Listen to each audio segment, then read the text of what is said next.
여러분과 같이 손자병법을 도파하고 있는 신성한 관자입니다. 15부 포로를 내 편으로 만들어라에 이어 16부 진정한 승리에 대해 강론합니다. 손자병법 총 13편 중 두 번째 편인 작전편에 관한 공부를 마치고 새로운 세 번째 편인 모공편에 들어갑니다. 손자병법을 도파한 지 꽤 오래됐습니다. 손자병법은 총 13편으로 구성되어 있는데 그 13편 중 첫 번째 편은 시계편이었습니다. 시계, 시작할 때 계산하라는 뜻이었습니다. 그 다음 두 번째 작전편은 계산이 끝냈으면 준비하라고 합니다. 무엇을 준비하라는 것이었습니까? 군수품을 준비하라는 것이었습니다. 군수품 준비에 있어서 처음에 준비할 때만 본국에서 준비하고 그 다음에는 상대방에게서 뺏어서 준비하라고 합니다. 그 다음으로 세 번째 편인 모공편에 대해 강론합니다. 모공이라는 것은 도모하다, 계획하다는 뜻입니다. 모공은 공격하는데 공격할 계획을 어떻게 짜느냐, 요즘 말로 하면 전략을 어떻게 세우느냐에 관한 문제입니다. 상대방하고 싸움한다는 말은 아직까지 한 번도 안 했습니다. 준비하고 계산하고 군수품을 어떻게 조달하고 그 다음에 전략은 어떻게 세우고 등 손자병법은 계속 이렇게 이어갑니다. 13편 중 허실편, 군쟁편을 지나가야 적과 싸우는 방법에 관한 내용들이 나옵니다. 그러다 보니 손자병법은 싸우는 방법을 위한 전술 중심적 교리설하기보다는 군사 철학을 담고 있는 전쟁과 관련한 전반적인 것을 다루는 군사 철학이라는 의미에서 필자는 손자병법이 굉장한 의미가 있다고 생각합니다. 여러분들, 싸우는 전략, 왜 싸웁니까? 싸우는 목적이 뭐예요? 주변 사람과 싸워보셨을 것입니다. 싸우는 목적이 뭡니까? 이기려고 싸우는 것이죠. 지려고 싸우진 않을 것입니다. 분명히 싸우는 목적은 이기는 겁니다. 근데 이기는 것도 종류가 여러 가지가 있습니다. 필자는 두 가지 종류가 있다고 보는데 내가 이기는데 어떻게 이기는 것이 좋으냐는 것입니다. 내 얼굴이 완전히 피투성이가 돼서 이겼습니다. 멍도 들고 여기저기 찢어져 상처가 나서 이긴 것하고 상처 하나 없이 온전한 얼굴로 이긴 것이 있습니다. 어떻게 이기고 싶으십니까? 당연히 얼굴에 상처 하나 없이 이기고 싶죠. 손자가 주장하는 이기는 방법이 바로 이렇게 이기라고 합니다. 모공편에서 이런 말을 하고 있습니다. 전승을 하라고 합니다. 전승이라는 것이 뭡니까? 모든 것을 이기라는 것이 아니라 온전하게 이기라는 것입니다. 거기 있지 않습니까? 윈윈 게임이라는 것. 모두에게 유리한, 모두가 득을 보는 손해볼 것이 없는 행위 있지 않습니까? 너도 이기고 나도 이기고 누이 좋고 매부 좋고 이기긴 이겼는데 전투의 흔적이 전혀 없습니다. 분명히 이겼는데. 그러니까 진 사람도 기분 좋습니다. 왜요? 하나도 안 다치고 졌으니까. 이긴 사람도 기분이 좋습니다. 안 다치고 이겼으니까. 그 전승의 원칙이 바로 오늘 강론 주제입니다. 손자는 이기는 것에 대해 상처뿐인 영광은 진정한 승리가 아니라고 합니다. 부부싸움에서 이기는 것 좋습니다. 그렇지만 부부간에 골이 깊어져 평생 원수가 돼서 이기는 것, 그렇게 이기는 것은 손자는 아니라고 말합니다. 승리라고 하는 것에 대해 고민해 봐야 됩니다. 어떻게 이기는 것이 좋은 것인가 말입니다. 나도 상처 안 나고 상대 또한 상처 없이 온전하게 승리한다는 것이 가장 훌륭한 것입니다. 그래서 손자는 이렇게 주장합니다. 손자 왈 범용병지복, 무릇 군대를 사용하는 법칙은 전국 이상이라고 합니다. 전국 이상 무슨 뜻입니까? 국이라고 하는 건 적의 나라입니다. 적의 나라를 어떻게 하고 이겨요? 온전하게 한 상태에서 이기는 게 최상이라는 것입니다. 그리고 파국차지, 적의 나라를 완전히 깨트리고 전멸시켜서 이기는 것은 그 다음이라고 합니다. 적을 완전히 부수고 이기는 것은 두 번째라는 것입니다. 그러니까 온전하게 이기는 것이 우선이라는 것입니다. 아무리 적이라고 해도 깨트려서 이기지 말라는 것입니다. 왜요? 그래야 이기면 얻을 것이 있을 것 아니겠습니까? 무차별적으로 파괴하고 이기면 이긴 후 복구하는데 오히려 더 많은 비용이 들지 않겠습니까? 초토화시켜 놓은 곳에 뭐 먹을 것이 있겠습니까? 그리고 그렇게 파괴시켜 놓고 이기면 가슴에 한이 맺힙니다. 원한을 갖습니다. 전쟁에서 이겼을지 모르지만 끝내는 살아남은 사람들 가슴에 한이 맺히게 됩니다. 모두를 죽이고 불구로 만들었지 않습니까? 어린아이들은 그 상처를 갖고 자라는 것입니다. 그러면서 내가 크면 보자고 하는 응어리진 마음을 간직하고 성장합니다. 부모, 형제를 너희들이 다 죽였단 말입니다. 내가 크면 보자. 결국은 진 국가의 국민들 마음에는 항상 복수심이 자라고 있는 것입니다. 결국은 내부적 모순과 외부적 모순이 해결되지 않은 상태로 이긴 것입니다. 그러니까 여러분들 혹시 싸우거나 싸울 일이 있으면 상대에게 상처를 주지 않고 이겨야 됩니다. 안 그러면 두고 정말 끊임없이 도전을 받게 됩니다. 지금은 힘이 없어졌지만 나중에 두고 보자는 것입니다. 손자는 계속해서 이런 말을 합니다. 12,500명 정도의 군이 적군과 맞붙었습니다. 적의 군하고 붙었을 때 그 적군을 온전하게 이기는 것이 중요하다고 합니다. 적군을 완전히 파괴시키고 이기는 것은 그 다음이라는 것이 손자의 주장입니다. 문장이 계속 이렇게 이어집니다. 적 여단하고 붙었을 때 여단을 온전하게 이기는 것이 중요한 것이지 그 여단을 파괴시키고 이기는 것은 중요한 것이 아니라고 주장합니다. 손자는 대규모 전투를 하든 소규모 전투를 하든 상대방을 온전히 하고 이기는 것이 최고다고 계속 강조합니다. 상대국 병사를 전멸시키고 그들을 완전히 파괴시키고 이기는 승리는 진정한 승리가 아니라고 합니다. 필자는 손자가 주장하는 온전사상과 세상사 사는 이치를 봐도 왜 그렇게 이겨야 하는지 확연히 드러난다고 생각합니다. 이긴다는 것은 결국은 상대방을 굴복시키는 것입니다. 굴복시켰을 때 자존심을 건들고 굴복시키는 것과 상대에게 명분을 주고 굴복시키는 것은 승리의 질이 틀린 것입니다. 승리의 수준이 틀린 것입니다. 완전히 상대방의 자존심을 다 짓밟으면서 무차별하게 이김으로 승리하는 것보다 상대방이 졌다는 걸 눈감아 주면서 아량을 베풀며 이긴 승리의 결과는 하늘과 땅 차이입니다. 이해가 되시죠? 이 미묘한 차이를 상대방의 자존심을 지켜줌으로 졌다는 것을 받아들이는 차이를 졌다는 것으로 자존심이 상했지만 졌다는 것을 슬쩍 눈감아 주면서 나의 승리를 확인할 때 그것이 최상의 승리라고 손자는 주장하고 있습니다. 온전한 승리를 위한 손자병법의 명제가 모공편 서두에 나옵니다. 그 명제는 다름 아닌 백전백승입니다.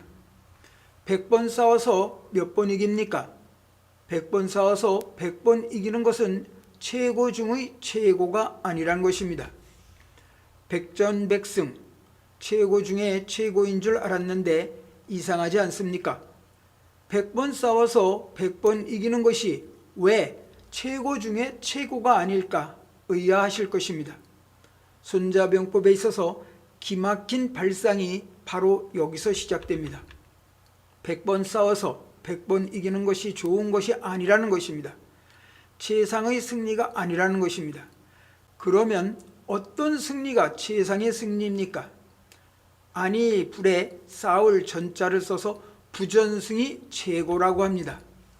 상대와 싸우지 않고 상대방 군대를 굴복시키는 것, 그것이 으뜸 중에 으뜸이라고 합니다. 유명한 손자병법의 구절입니다. 백전백승이 선 중의 선이 아니라는 것입니다. 어떤 것이 선 중의 선입니까? 싸우지 않고 상대방을 굴복시키는 것, 이것이 선 중의 선이라는 것입니다. 여러분들, 선하게 싸워서 이길 수 있습니까? 너무 이상적인 것 아닌가요? 어떻게 싸우지 않고 이길 수 있을까? 굉장한 고민을 해야 할 문제입니다. 싸우지 않고 이기기 위한 다양한 전략들을 손자는 말합니다. 싸우지 않고 이기기 위한 4가지 방법을 주장합니다. 지금부터 그 4가지 싸우지 않고 이기는 전략 중 첫 번째는 싸우지 않고 이기는 부전이 최고라 했습니다. 백전백승이 최고가 아니라는 것입니다. 100번 싸워서 100번 이길 생각 절대로 하지 마세요. 여러분들, 그냥 100번 싸워서 100번 안 다칠 정도만 생각하면 되는 것입니다. 손자는 안 싸우고 이기는 것이 중요하다고 말하고 있습니다. 그럼 싸우지 않고 이기려면 어떻게 해야 할까요? 안 싸우고 이기기 위한 4가지 방법을 말하는데, 첫 번째 방법으로 벌목, 두 번째로 벌교, 세 번째로 벌경, 네 번째로 벌공을 말합니다. 벌은 공격한다, 친다는 의미입니다. 상대방을 친다는 것, 정벌 하는 데 있어서 치지 않고 이긴다는 것은 상대가 계획한 그 어떤 일의 의도를 꺾어버리면 되는 것입니다. 상대방의 싸우려는 의지 그 자체를 꺾어버리면 싸움 자체가 안 일어나니 당연히 싸우지 않고 이기는 것이란 논리입니다.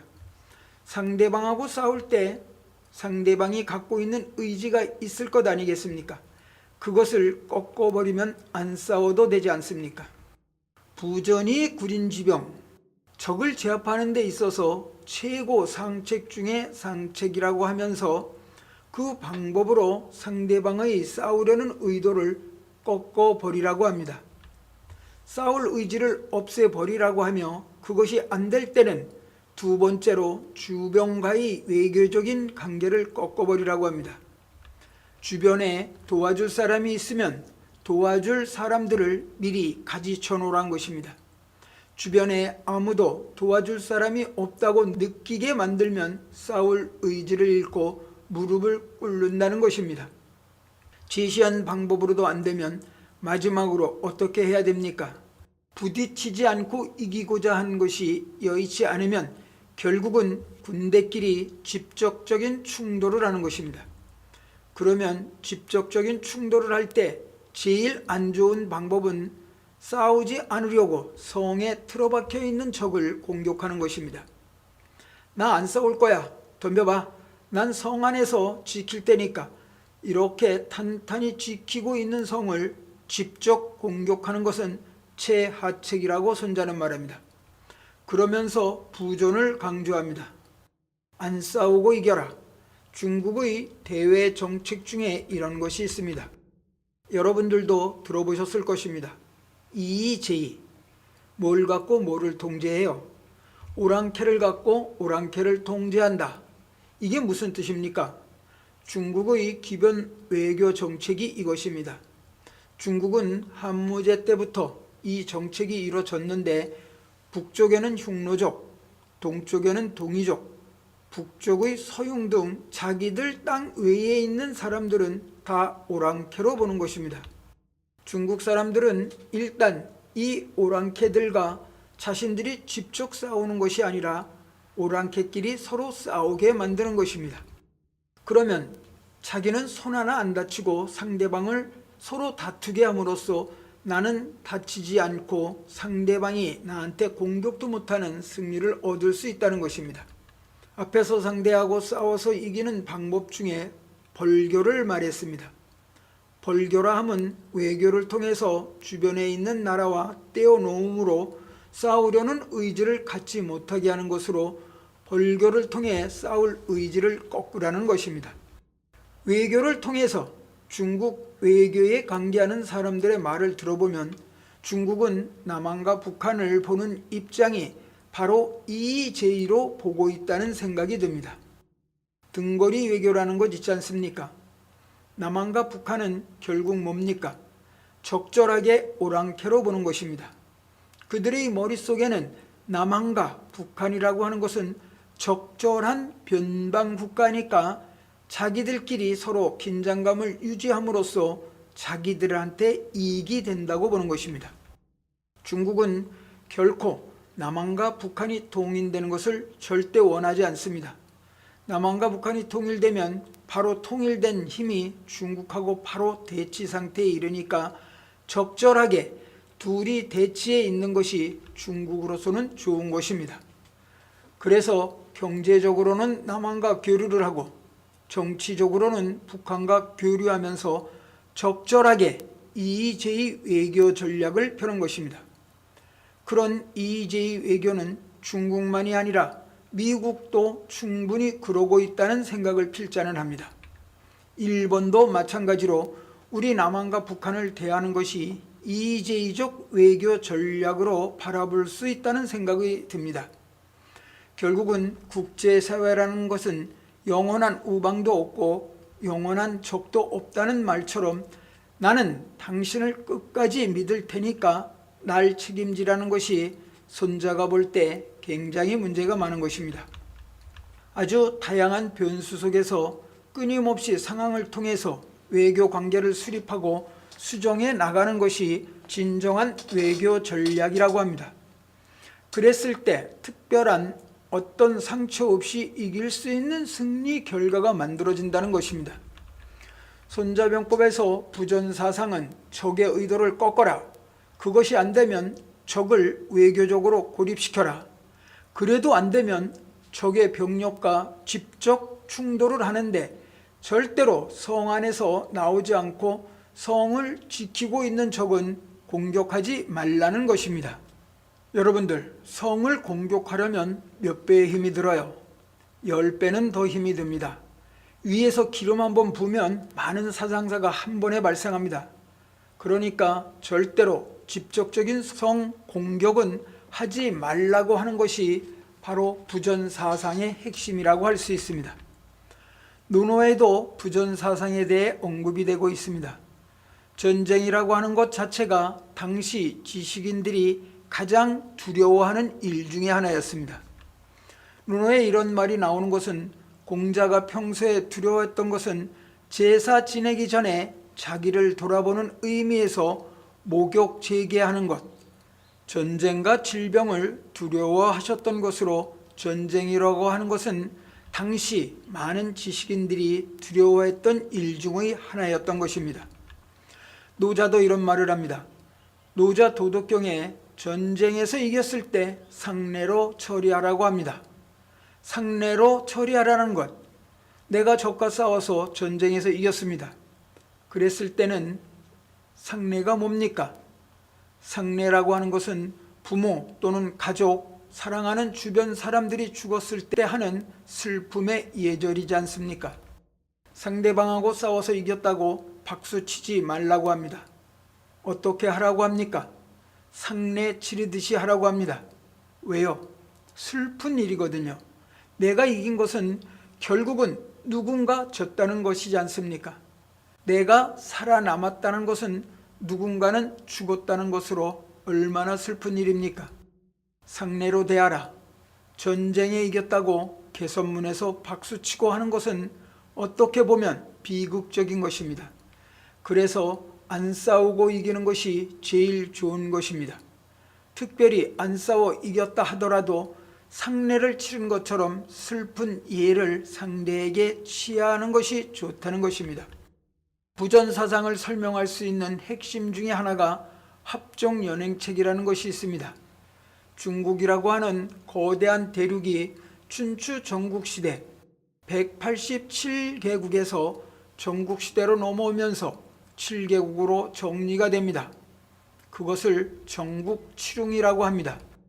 전국시대에 중국의 패권을 놓고 다퉜던 7개 강대국을 일컫는 말로 동방의 제, 남방의 초, 서방의 진, 북방의 연, 그리고 중앙의 위, 한, 조, 나라 등을 말하는 것이 전국칠웅입니다. 전국칠웅은 북쪽의 연, 조, 중앙에 위, 한, 동쪽에 제, 남쪽에 초나라가 있고 서쪽에 진나라가 포진해 있는데, 서쪽의 진나라가 강성해지면서 동진 정책에 의해 주변 국가들을 위협하는 상황이 춘추 전국시대에서 전국시대로 넘어오는 소위 전국칠웅시대인 것입니다. 이 전국칠웅시대에서 서쪽의 진나라가 점점 강성해지면서 진나라가 동진 정책을 펴면서 동쪽으로 밀고 들어갑니다. 결국은 진나라가 중국을 통일합니다. 그때 진나라에 맞서기 위해서 나머지 6개국이 편 외교 전략이 합종연행책인데, 필자는 이 상황을 손자가 말하는 부전사상과 결부시켜 전략적인 사고를 하라는 것과 연결을 시켜봅니다. 당시 외교 전략은 2가지였는데 첫 번째는 합종책이었고 두 번째는 연행책이었습니다. 합종이라는 것은 종으로 합해라는 것입니다. 종으로 외교적으로 합해라. 그러니까 연, 조, 위, 한, 제, 초 등 6개국이 진나라에 비해 약소국이란 말입니다. 질문 하나 하겠습니다. 여러분들이 지금 약합니다. 힘이 없어요. 약한 사람 축에 듭니다. 그런데 주변에 힘센 강자가 있어서 주변 사람들과 나를 괴롭힙니다. 그럼 그 강한 자의 괴롭힘으로부터 벗어나기 위해서 어떻게 해야 할까요? 2가지 방법이 있을 것입니다. 하나는 주변 사람들과 연합해서 강한 자에게 맞서는 것이고, 다른 하나는 깨갱하고 그냥 강한 자에게 눌려 지내는 것입니다. 강한 자의 괴롭힘으로부터 벗어날 수 있는 방법은 주변의 약한 사람들끼리 연합해 대항을 하던가, 아니면 그냥 깨갱, 그냥 무릎 꿇고 강한 자에게 순종하는 것입니다. 이 상황을 전국시대에 대입하면 2가지 방법 중에 하나는 합종책이고 하나는 연행책입니다. 합종책은 종으로 6개국이 합쳐서 진나라에 대항하는 것입니다. 진나라에 맞서기 위해서 종으로 각 나라가 연결해서 진나라에 공동 대응하자는 것이고, 연행책은 행으로 합해서 강한 진나라에 기속해서 살아남아야 한다는 외교 전략입니다. 합종책을 주장한 사람은 소진이라고 하는 사람으로 당시 아주 유명한 외교 전략가였고, 연행책을 주장한 사람은 장이라고 하는 사람이었습니다. 합종연행 전략은 중국이 주변 국가의 외교 전략을 구사하는 데 있어서 상당히 중요한 부분을 깔고 있습니다. 약한 사람이 살아남기 위해서는 종으로 합해야 한다는 소진의 합종책과 살아남기 위해서는 강한 진나라에 굴복하고 진나라의 횡으로 연합해야 된다는 장의의 연행책이 팽팽하게 맞섰습니다. 처음에는 소진의 합종책이 우세했습니다. 소진이라는 사람은 혀 하나로 먹고 사는 사람이었습니다. 외교관이라는 것이 입으로 먹고 사는 사람 아닙니까? 소진이 연나라 소왕을 찾아가서, 왕이시여, 지금 형세를 보면 진나라가 점점 더 강성해지면서 동진 정책을 펴고 있습니다. 그러니 진나라 주변의 약소국 6개 나라는 북에서부터 남쪽으로 일렬로 분포해 있는 상황에서 진나라가 점점 더 힘을 키워가고 있으니 이 상황에 대응하기 위해서는 약소국들이 종으로 합해야 합니다라고 브리핑을 합니다. 점점 더 강해지는 잠재적 공동의적인 진나라와 싸워야 합니다.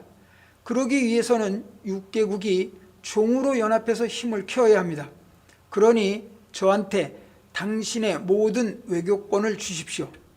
그러면 내가 조, 초, 한, 위, 제 나라에 가서 각 나라의 외교권도 제가 다 위임을 받아서 6개국 공동연합을 만들겠습니다.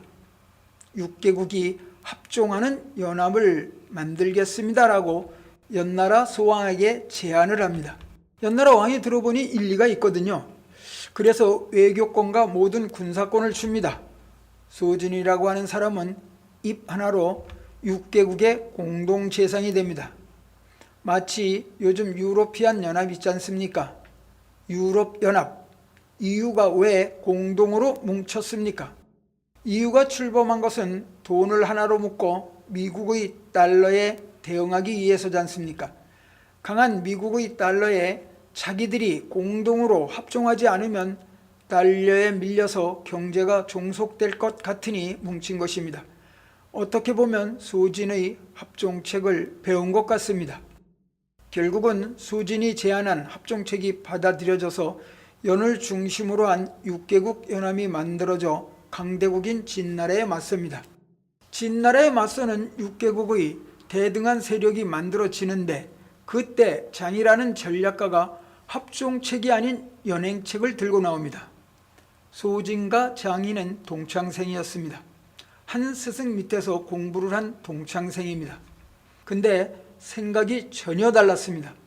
장이라고 하는 사람은 연행책으로 자신이 재상이 돼 출세를 해야겠다는 생각에 진나라에 가서 진나라 왕한테 외교권을 받아서 연, 조, 초, 한, 위, 제에 가서 진나라가 자기 밑에 들어오면, 즉 연행하면 당신들 나라의 존립을 끝까지 보장해 준다고 하면서 각 나라를 왔다 갔다 하면서 합종책을 깨버립니다.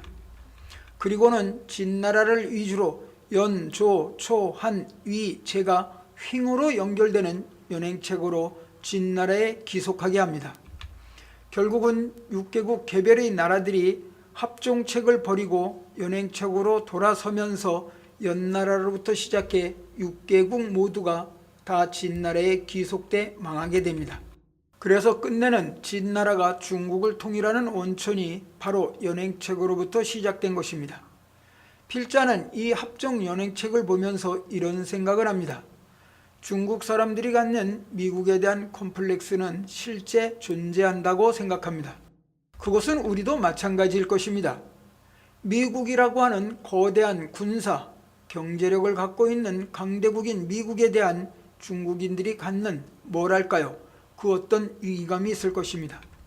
중국에서 한때 유행했던 책이 노라고 말할 수 있는 중국이 돼야 한다고 하는 책이 굉장히 유행했던 것으로 기억합니다. 중국에 자존심이 있다. 아무리 미국에서 자국의 인권이니 뭐니 해서 중국 문제를 거론해도 중국은 중국 나름의 경제와 정치 체제를 갖고 있다. 그러니 우리 자존심을 지키자. 뭐 그런 건 말입니다. 우리나라 외교관들도 당연히 생각을 갖고 있겠지만 필자는 이런 생각을 해봅니다. 우리도 합종해야 하지 않을까 하는 생각. 그러니까 한국, 북한, 중국, 일본이 중으로 연결된 한자 문화권이지 않습니까?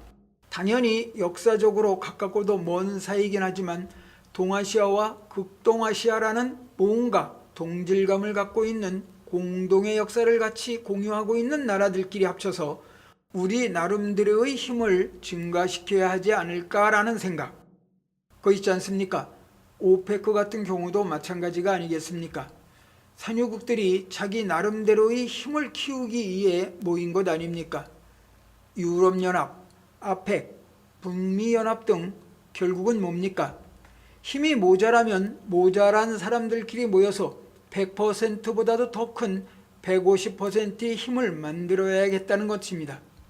필자는 손자병법을 토파하면서 싸우지 않고 이기는 것이 최상의 승리다. 그러기 위해서는 적의 싸우려는 의지를 꺾어야 하는데 그러기 위해서 주변과의 외교적 관계를 끊어놔야 한다는 전략적 외교를 해야 되지 않을까 하는 생각을 합니다. 어떤 나라는 원수고 어떤 나라는 우방이고 이런 식으로 이분법적인 구분을 할 것이 아니라 정말 우리에게 이익이 되는 처한 상황에 맞게 그때 대처해 나가는 그런 외교 전략들을 끊임없이 수정해 가면서 다양하게 변화하는 세계 속에 다양한 외교 전략이 세워져 실행되는 것이 이기는 전술을 넘어선 고차원적인 전략이라고 생각합니다. 손자는 다음과 같이 주장합니다. 공성지법, 순호분노, 구기계, 부전구린지병이라고 말합니다. 적과 싸우지 않고 굴복시키는 것이 최선의 전략이라고 말합니다. 전쟁에서 싸우지 않고 이기는 것이 가장 최상의 승리라고 주장합니다. 그러기 위해서는 적의 싸우려는 의도를 끊고 그것이 안 됐을 때는 외교적 고립을 시도하고 그러고도 안 되면 최후의 방법으로 무모하지만 성을 공격하는 것이 방법이라고 말을 합니다. 그러면서 적의 성을 공격하는 방법으로 순호분노라는 장비를 말합니다. 순호라고 하는 것은 사극 같은 것을 보면 성을 공격할 때 10여 명이 수레 같은 장비 뒤에 숨어서 성문을 향해 돌격하는 것을 보신 적이 있을 것입니다. 바로 그 장비를 가리키는 것입니다. 큰 방패나 아니면 성에서 쏘는 화살을 막기 위한 엄폐용 작은 수레나 이런 것을 만들고 성을 공격하기 위해서 사다리, 성문을 부수는 기계 등 공격용 장비를 갖추는데 몇 개월이 걸립니다. 또한 성을 공격하기 위해서는 대등한 위치에서 싸우기 위해 성 주변에 같은 높이의 흙을 쌓아야 됩니다. 손자병법에서 손자가 제일 경멸하는 것이 뭐예요? 전쟁을 오랫동안 하는 것입니다. 그리고 상대에게 엄청난 피해를 주고 이기는 것을 손자는 제일 경멸하는 전쟁 수행 방법이라고 주장하고 있습니다. 이렇게 적이 지키는 성을 직접 공격하기 위해 방패를 만들고 성 공격용 무기를 만들려면 최소한 서너 달이 지나야 겨우 준비가 끝난다는 것입니다. 그 준비하는 기간 동안 전쟁 자금이 들어가야 하지 않겠습니까? 밥 먹어야죠. 밥만 먹나요? 수개월 동안 결국은 병사들이 노는 것 아니겠습니까? 논다고 할 수는 없지만 여하튼 시간이 길어지는 것입니다.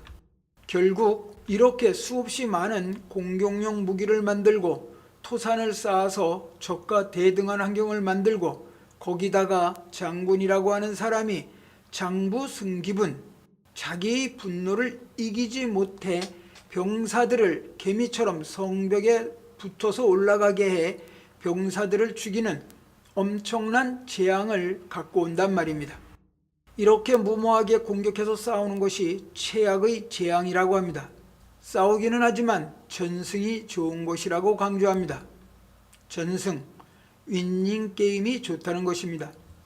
상대방도 안전하고 나도 안전하고 장군이 자기 분을 못 참아서 돌격 앞으로 해 상대방 성벽을 개미처럼 기어오르게 명령함으로 병사들을 잇는 것이며 공격용 토산을 만들고 방패를 만들고 하는데 수개월의 시간을 허비하면서 이기는 승리는 진정한 승리가 아니라는 것입니다.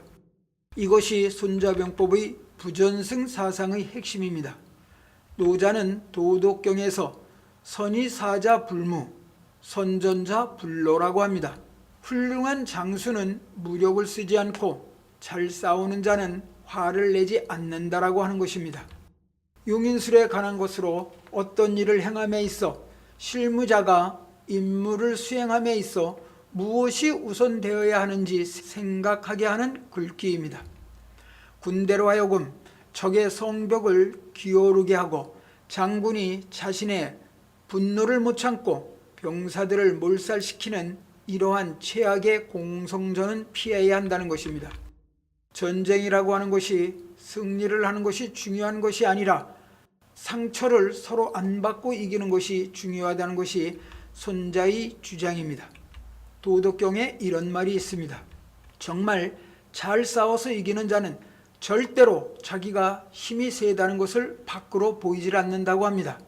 폼 안 잡고 다닌단 말입니다. 정말 훌륭하게 전쟁을 잘하는 사람은요, 절대로 감정적으로 노하지 않는다는 말입니다. 자기 감정을 밖으로 보이지 않습니다. 정말 적을 잘 이기는 사람은요, 직접적으로 손을 들어 다투지 않습니다. 사람을 잘 부리는 사람은요, 상대에게 낮은 자세로 임합니다. 이런 것은 온전하게 이기기 위한, 즉 전승을 위한 전략적 사고입니다. 손자병법의 영원한 주제가 감정적으로 대처하지 말라는 것입니다. 국가 간의 존망이 달린 전쟁이든 우리가 살면서 처하는 수없이 많은 상황이든 그 상황에 대해서 직접적인 분노, 힘이 세다고 해서 화가 난다고 직접적으로 때리고 물어뜯고 핥히고 난 너보다 높다고 하는 감정적인 전술과 전략이 아니라 자기의 감정을 제어할 줄 아는 아주 차가운 이성을 갖고 전쟁을 하라고 주장합니다. 손자병법 강론에 있어서 오늘 강론이 작전편을 마치고 모공편에 들어가는 모공편 첫 번째 주제는 어떻게 보면 손자병법의 영원한 주제일 수도 있습니다. 전쟁을 하되 절대로 적을 몰살시키면서 이기는 전쟁은 최상의 전쟁이 아니다. 적도 살고 나도 사는 승리, 내 몸이 망가지면서 이기는 승리는 진정한 승리가 아니다. 100번 싸워서 100번 이기는 것이 중요한 것이 아니다. 내 몸 다치지 않고 싸우지 않고 적의 의도를 꺾고 적의 외교적 고립을 시도해서 온전하게 승리하는 것, 너도 살고 나도 사는 승리, 이런 전승이야말로 진정한 승리로 장군이 해야 할 승리의 목표다. 이것이 손자병법 모공편의 핵심 내용입니다.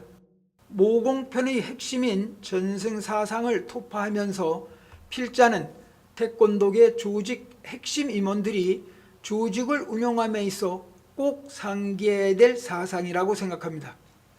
서로가 상생하는 승리를 위한 마음가짐을 머리로 지식적으로 외워서 아는 것이 아니라 머리로 인식돼 몸속에 간직된 사고가 가슴 속에서 우러나오는 행동을 표출하는 태권도인들이 되기를 바랍니다. 손자병법 모공편 진정한 승리에 대한 강의를 마치겠습니다. 다음 17부에서는 후퇴도 전략이다에 대해 강론합니다. 감사합니다.